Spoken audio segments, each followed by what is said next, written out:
This channel does not promote any violent, harmful, or illegal activities. All content provided by this channel is meant for an educational purpose only. এই যে একটা সংশয় এটা চারপাশে ছড়িয়ে পড়ার পরেই কি এই খিচুড়ি রান্নাটা শুরু হলো। দেখুন, সংখ্যালঘু ভোট সত্যিই যদি এদিক ওদিক হয়ে যায় না, মানে ভাগ হয়ে যায়, তাহলে তো হিসেবটাই গুলিয়ে যাবে। বিজেপির অভিযোগ অনুযায়ী মমতার কথায় যদি সত্যিই সংখ্যালঘু তৃণমূলে ফেরে, তাহলে উল্টোও তো একটা দিক আছে। বিজেপি তো সেটাই মনে করছে যে এই গোটা বিষয়টা করার পেছনে এই সংখ্যালঘু ভোটকে একজোট করার উদ্যোগ রয়েছে। এবার সেটা যদি করতে এই যে বার্তাটা গেল, এরও তো উল্টো ফল হতে পারে, মানে উল্টো দিকে হিন্দু ভোটও একজোট হয়ে যেতে পারে। তাতে কার লাভ? বিজেপির। দেখুন, এই অঙ্কটা একটা আড়ালে কষা চলছে, এটুকুনি বুঝতে পারছে। এটা তুল্যমূল্য হিসেবের পর লাভ ক্ষতি খতিয়ে দেখেই কিন্তু পুরোটা করে থাকেন এই রাজনৈতিক নেতারা। সুতরাং নিশ্চয়ই অঙ্কটা কষা হয়ে গেছে।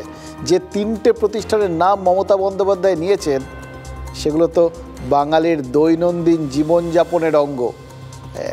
এখানে যদি কোথাও গিয়ে অঙ্কে ভুল হয়ে যায় না, সাধের খিচুড়ি তো পুড়েও যেতে পারে। রামকৃষ্ণ মিশন আর ইসকন এখনও অফিসিয়ালি কিছু বলেনি, কিন্তু ভারত সেবাশ্রম সংঘ তারা মুখ্যমন্ত্রীর মন্তব্যকে খুব স্পোর্টিংলি নেয়নি। কিন্তু মমতা বন্দ্যোপাধ্যায় যেটা দাবি করেছেন যে তিনি প্রতিষ্ঠানের বিরুদ্ধে কিছু বলেননি, কয়েকজন রামকৃষ্ণ মিশনের কিছু সাধক বা ভারত সেবাশ্রম সংঘের একজন নির্দিষ্ট সাধক, এদের বিরুদ্ধে বলেছেন। মানে ধরুন, ওই ভারত সেবাশ্রম সংঘের নির্দিষ্ট বলতে যাকে বলেছেন, সেই কার্তিক মহারাজের বিরুদ্ধে নাকি নির্দিষ্ট প্রমাণ রয়েছে তার হাতে। এবার কার্তিক মহারাজ তিনিও আবার মুখ্যমন্ত্রীর অভিযোগকে মিথ্যে বলে শুধু উড়িয়ে দেননি, মানহানির নোটিশও পাঠিয়ে দিয়েছেন। এবং এই নিয়ে বহরমপুরে একটা ধিক্কার মিছিলও বের হয়েছে। সুতরাং বুঝতে পারছেন, খিচুড়িতে পাক কিন্তু ক্রমশই বাড়ছে। কার্তিক মহারাজ তিনি আমাদের এজেন্ট বসতে দেয়নি।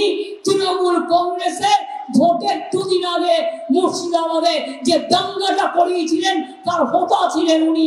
আমি সেই জন্য বলেছিলাম মুখ্যমন্ত্রীর দাবি একদমই মিথ্যে, ভ্রান্ত। আমি তাকে চ্যালেঞ্জ করছি ওপেন, যে তিনি প্রমাণ দিক কোন জায়গায় কোথায় বলেছি। আর আমি কার্তিক মহারাজ, আমার কি ক্ষমতা আছে একজন বর্তমান পশ্চিমবঙ্গের দোর্দণ্ড প্রতাপ টিএমসি তাদের এজেন্টকে বের করে দেবো? এটা আমি বলতে পারি? আমি বললে আমার মাথা থাকবে ধরের মধ্যে? তার পরিচিতি নিয়ে এখানে বহু মানুষের কোশ্চেন আছে। সে কমসে কম সাধু বা সন্দেশ বা সন্ন্যাসীর যে চরিত্র হওয়া উচিত, সেই চরিত্র তার নেই। এটা এলাকার সব মানুষ জানে। সে সরাসরি রাজনৈতিক ব্যক্তিত্ব হিসাবেই এলাকার মানুষের কাছে পরিগণিত হয়। এলাকায় গিয়ে ধর্মের নামে আপনি বিজেপি করে বেড়ান। আমি বলছি আপনি করুন, কিন্তু বিজেপির চিহ্নটা বুকে লাগিয়ে রেখে করুন, লুকিয়ে লুকিয়ে কেন? কখনো সে তৃণমূলের, কখনো সে বিজেপির, কখন কার দলের তিনি সমর্থক, সেটা নিয়ে মানুষের মধ্যে যথেষ্ট বিভ্রান্তি আছে। দেখুন, কার্তিক মহারাজ যদি সত্যি রাজনীতিতে নামতে ইচ্ছুক হন, তাহলে মমতা বন্দ্যোপাধ্যায়কে কৃতজ্ঞতা জানাতে পারেন। কারণ তার প্রাথমিক পরিচিতিটা পশ্চিমবঙ্গের মুখ্যমন্ত্রী তো সবার সাথে করিয়ে দিলেন। ঠিক যেভাবে শুভেন্দু অধিকারীর বিরুদ্ধে নন্দীগ্রামে লড়ে মমতা বন্দ্যোপাধ্যায় তাকে পশ্চিমবঙ্গের সব থেকে বড় বিজেপি নেতা করে দিয়েছেন। আর কার্তিক মহারাজ ইস্যুতে সেখানে আরও একটা অত্যাশ্চর্য ঘটনা ঘটল। কিন্তু অধীর চৌধুরীর সাথে মমতা বন্দ্যোপাধ্যায়ের শ্যুটটা মিলে গেল, চমকপ্রদ ঘটনা। এবং খেয়াল করে দেখুন, মিলে গিয়েও আবার তাতে একটা টুইস্ট কিন্তু অধীর চৌধুরী রেখে দিয়েছেন। কি বললেন তিনি?